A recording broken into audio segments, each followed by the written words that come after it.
Buenos días, buenas tardes o buenas noches. Continuamos esta serie de videos tutoriales de la programación orientada a objetos. En este video abordaremos la sintaxis del lenguaje de programación Java. Como sabemos, Java fue diseñado para dispositivos electrónicos de poca capacidad como las calculadoras, un microondas, un refrigerador o una televisión interactiva. Y debido a que existen múltiples tipos de electrodomésticos y sus cambios son constantes, era necesaria una herramienta que no dependiera del aparato en sí, es decir, que utilizara un código neutro.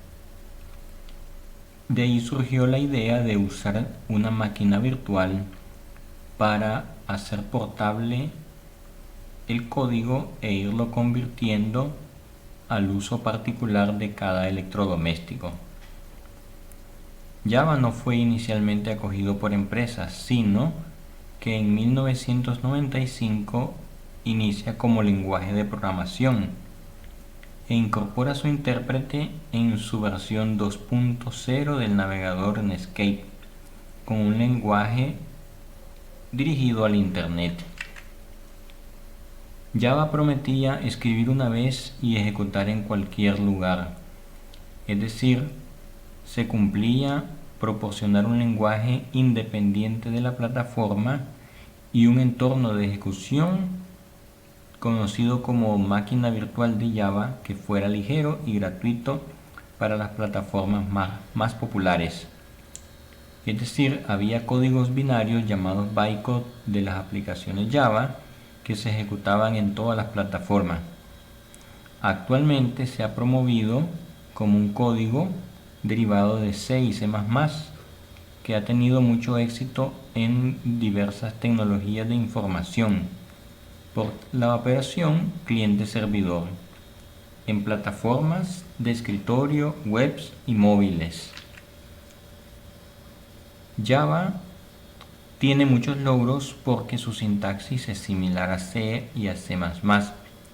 No tiene punteros y es más seguro su estructura de lectura. Está orientado a objetos y está preparado para aplicaciones en redes vía protocolo TCP/IP, con la implementación de excepciones de forma nativa. Elimina un espacio gastado por la memoria y se elimina dicha basura digital. Este lenguaje es interpretado ejecutándose de forma acelerada y provoca que las aplicaciones se ejecuten más lentas que C++ en un ordenador local. Trabaja con multihilos y admite firmas digitales, lo que lo hace más seguro. Sus tipos de datos y control de la sintaxis es más rigurosa que otros lenguajes, pero a su vez es independiente de la plataforma, como ya dijimos en los ejemplos introductorios. También está distribuido, es decir, que puede ejecutar rutinas en un servidor remoto del cliente sin que éste lo perciba. El código Java no se compila, sino que se precompila, creando un código intermedio no ejecutable que necesita pasarse por un intérprete que ejecuta cada línea. Este intérprete suele ser la máquina virtual de Java y se programa para esta máquina virtual, la cual puede ejecutarse en muchos entornos o sistemas operativos como Linux, Windows, Mac, entre otros, siendo Java entonces un lenguaje mucho más portable. Su novedad se basa en que su código se parece lo más posible a la forma de pensar humana y representa una programación con objetos independientes que se comunican entre sí. En él cada objeto posee datos y métodos propios. Estos los pueden utilizar los programadores para trabajar de forma independiente cada objeto en lugar de generar código para comunicarse entre ellos.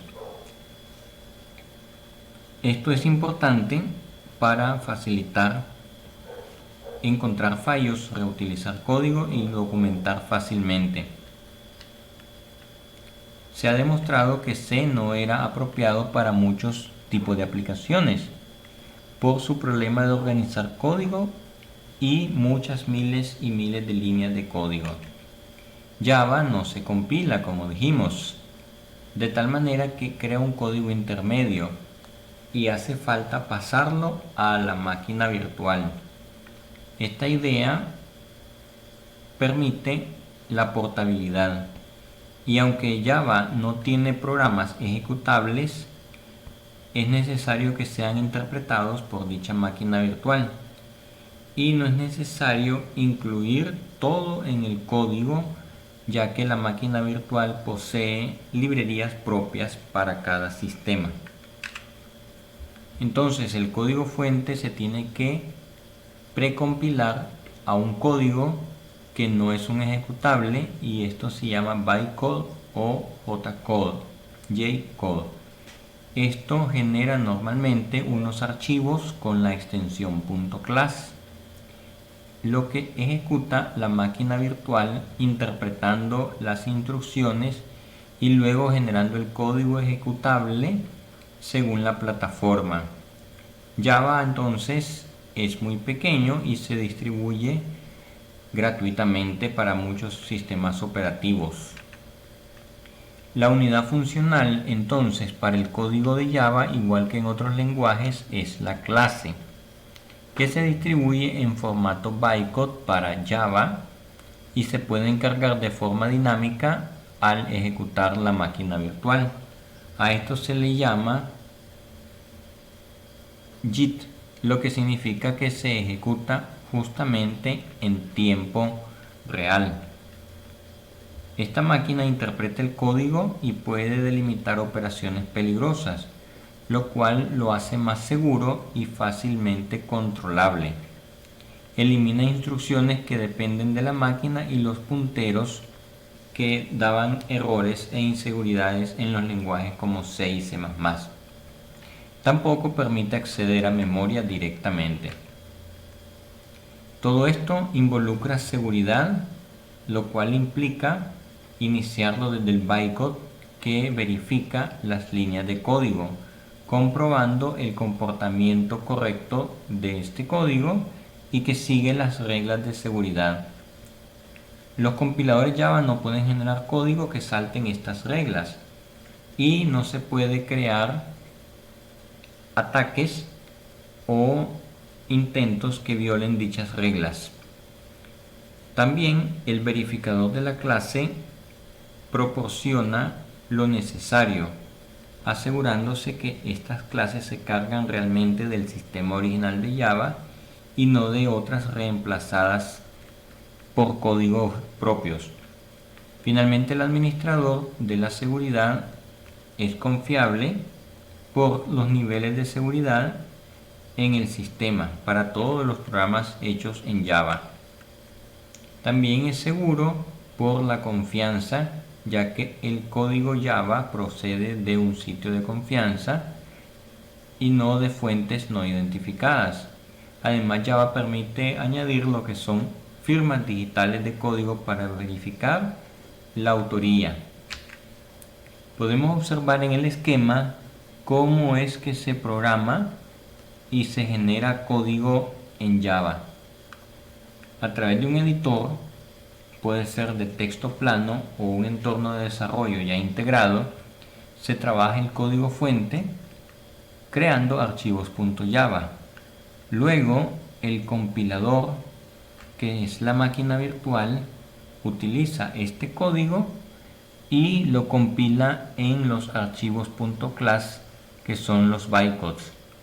Y este puede ser interpretado por muchas de las plataformas o sistemas operativos, por ejemplo Windows o Macintosh, y a partir de estos intérpretes se generan las aplicaciones de estos sistemas operativos. La tecnología de los applets, que ya está obsoleta, se incluye dentro de los tipos de aplicaciones Java que pueden ser creados, que originalmente fueron pensadas para las páginas y sitios web. Estos pueden ser interpretados por el navegador dándole capacidades de crear pequeños programas dentro de las etiquetas HTML y funcionaban de manera independiente pero incluidos en las páginas web siguiendo las reglas. Normalmente el applet solo funcionaba sobre el navegador y podía incluir elementos multimedia, imágenes, 3D, sonido, video de alta calidad, pero ya están obsoletas. También se pueden desarrollar aplicaciones consola, es decir, que no tienen interfaces gráficas de usuario, funcionan en modo texto y son independientes, también creados con los lenguajes de Java e interpretados por la máquina virtual para ser precompilados en bytecodes. Tienen entrada y salida de datos estándar, pero a través de la consola del sistema.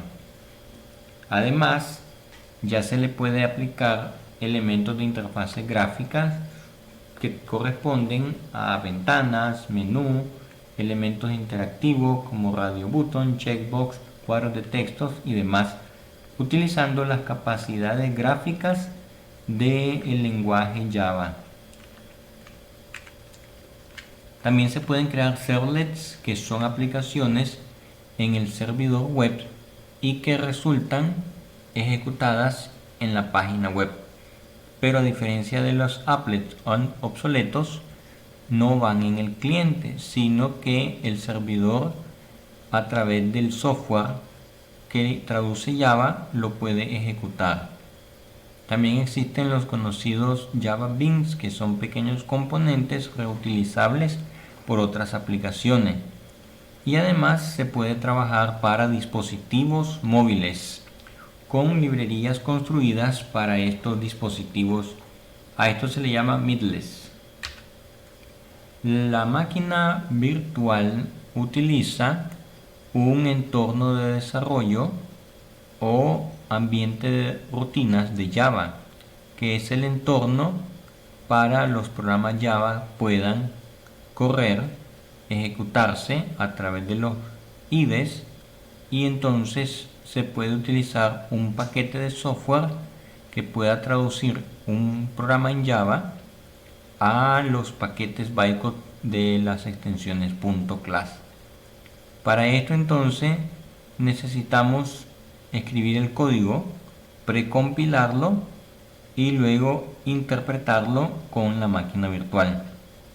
Todo este kit de desarrollo, originalmente llamado el kit o JDK de desarrollo de Java, ahora llamado kit de desarrollo estándar, son programas que permiten crear aplicaciones para la versión estándar de Java, llamada J2SE, por sus siglas en inglés.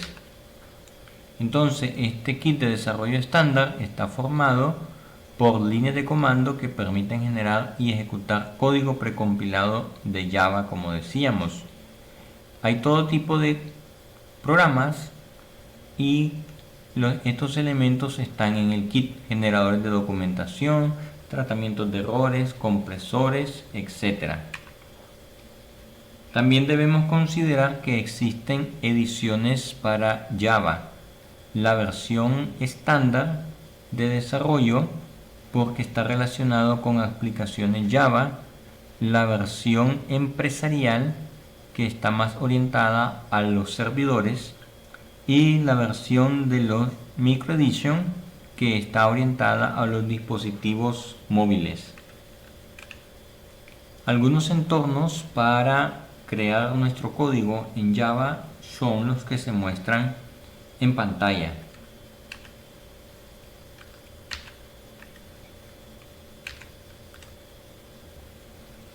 Una vez que estamos en nuestro entorno de desarrollo favorito, podemos iniciar la escritura de los programas en Java como se escribe cualquier documento de texto, y guardándolo con la extensión .java.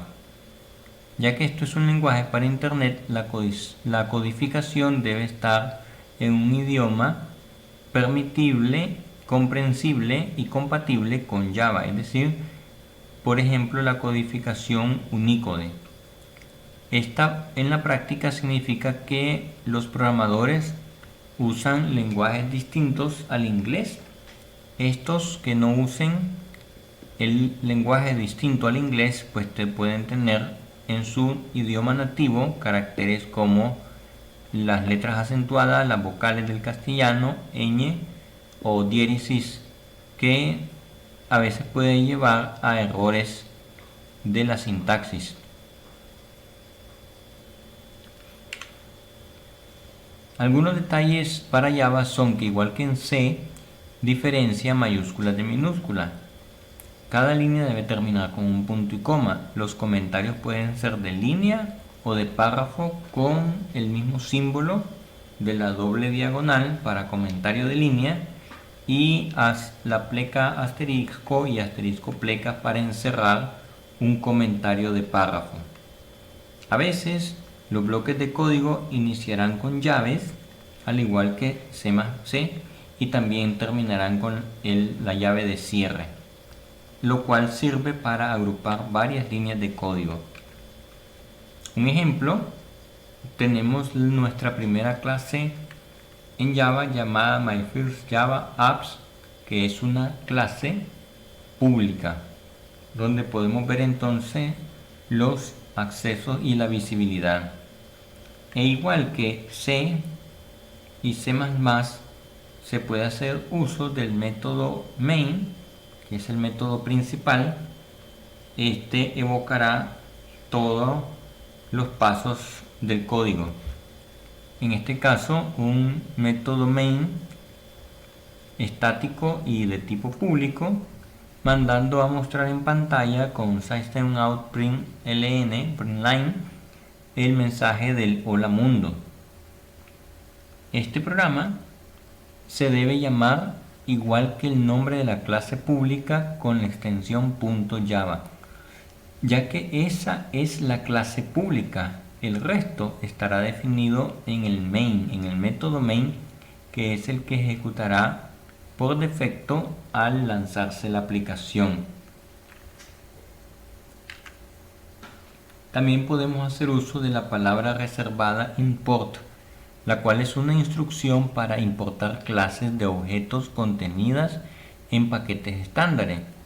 Por ejemplo, la clase fecha, date, es una de las más utilizadas, obviamente para manipular fechas. Y si quisiéramos utilizar estos códigos en la clase, necesitamos incluir dicho paquete a través de la línea de código que se muestra en la sintaxis. Import nombre del paquete, subpaquete, y si este subpaquete tiene otros paquetes internos, cada uno de los niveles unidos por un punto, hasta llegar al nombre de la clase. Todo esto se coloca para llamar a la clase necesaria. Podemos observar en el ejemplo de la clase fecha que se encuentra dentro del subpaquete utilidades dentro del paquete principal Java. Cuando importamos, entonces podemos utilizar el asterisco para indicar que estamos llamando a todas las clases que están dentro de ese subpaquete. También encontramos la instrucción package, para utilizar llamados de paquetes. Esto indica que la clase a crear pertenece al paquete y a su vez está dentro de otro paquete. En el caso, la clase a crear pertenece al paquete útiles, que está dentro del paquete mis clases. Un paquete podría ser como una carpeta que contiene clases o más paquetes.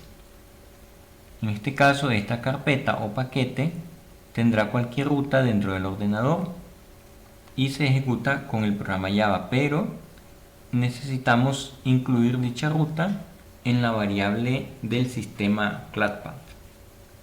Así podemos incluir en una variable del sistema nuestro paquete que se encuentra en el directorio raíz de nuestro disco duro. Entonces, ahora nuestras variables debemos declararlas de la misma forma que en C, tipo y luego el nombre de la variable, donde el tipo es el tipo de dato que almacenará la variable, de los cuales ya hemos hablado en videos tutoriales anteriores referidos a los tipos de datos. Y luego el nombre de la variable después de un espacio del tipo corresponde al nombre con el que se conocerá la variable y podrá hacerse uso de ella. Por ejemplo, la variable días de tipo entero o la variable decisión de tipo booleano. Podemos tener que nuestra variable se inicialice con un valor, en este caso de tipo numérico, ya que su tipo de dato es numérico, y también podemos declarar e inicializar varias variables a la vez en la misma línea de código. Al final, la última variable terminará en punto y coma. También podemos declarar una variable y utilizar una expresión dentro de su declaración en referencia a otras variables ya declaradas y asignadas con sus datos. Ahora, en cuanto a otros lenguajes de programación, también tienen las variables el alcance o ámbito, lo cual hace referencia a la duración de una variable. Por ejemplo, la variable de tipo entero x, que vale 12, si la mandamos a mostrar con la salida en pantalla, dará un error, porque la instrucción para hacer uso del valor de la variable está fuera del bloque de código, lo cual no es posible, ya que esta variable solo tendrá un ámbito dentro del bloque de código en la cual fue creada, excepto que una propiedad sea una propiedad de un objeto. Esta vida de la variable comienza desde su declaración y termina cuando se cierra la llave correspondiente al bloque de código en la que fue declarada. Aquí podemos ver en esta tabla algunos de los tipos de datos, su representación, tamaño, rango de valores, valores por defecto y la clase asociada a la cual pertenece para hacer uso de ello en el código. Similar a otros lenguajes, encontramos tipos de datos byte, short, int y los de tipo entero largo. También tenemos tipos de datos flotante, doble, carácter, booleano y los tipos de datos void. Entonces, tipos de datos byte, short, int y los de tipo largo, long, almacenan datos enteros. Son números sin decimales, pueden tener enteros normales o en formato octal o hexadecimal. Para este caso se le antepone un 0 para indicar el tipo de dato octal, o decimal se le antepone 0x para indicar que es hexadecimal. Normalmente un número se entenderá como de tipo entero, excepto que se le ponga la letra L al final.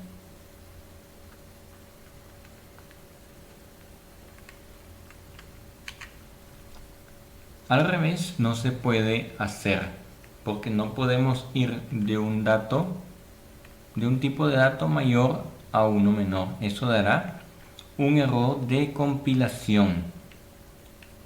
Lo que se puede hacer es usar una solución a través de un cast, que sería una conversión de valores de un tipo a otro, que si fuera necesario aplicaría el truncamiento de los datos. También existen números en coma flotante, almacenados en float y en tipo doble. Los que son de coma flotante son almacenados en el ordenador. Los decimales son almacenados exactamente, pero podría ocurrir algún posible error.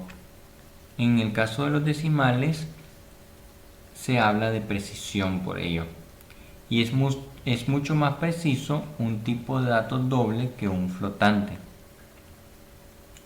Si tuviéramos 1.5 como valor, podemos indicarle la letra F para indicar que es de tipo flotante, o una D para indicar que es de tipo doble. Si no se indica nada, se entiende que por defecto el tipo de dato es doble, por lo que al usar float hay que convertirlos. En el caso de los valores decimales se pueden representar en notación decimal científica exponencial. También Java posee los caracteres, tipos de datos carácter o carácter, que utilizan símbolos de escritura, en este caso en cualquier código Unicode, para almacenar sus valores. En ella podemos encontrar letras o caracteres que son equivalentes a los caracteres numéricos en el alfabeto Unicode. Y también podemos hacer la conversión entre tipos de datos. Si tenemos un tipo de dato entero a un byte, se puede establecer la conversión, y a veces necesitaremos verificar para no crear un error en el compilador.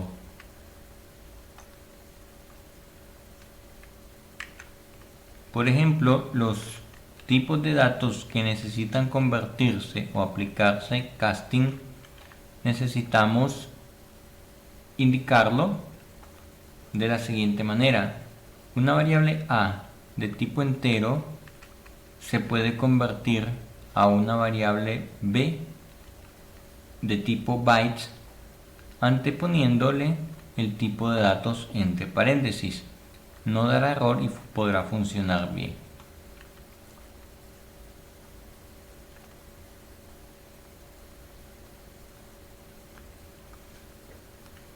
También existe el modificador final o final para el caso de las constantes.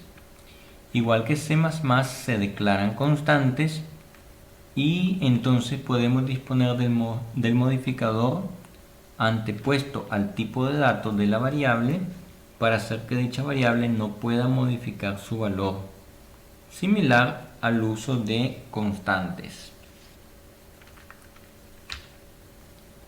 En Java encontramos los diferentes operadores aritméticos para suma, resta, multiplicación, división y cálculo del resto en la división enteros o la denominada mod.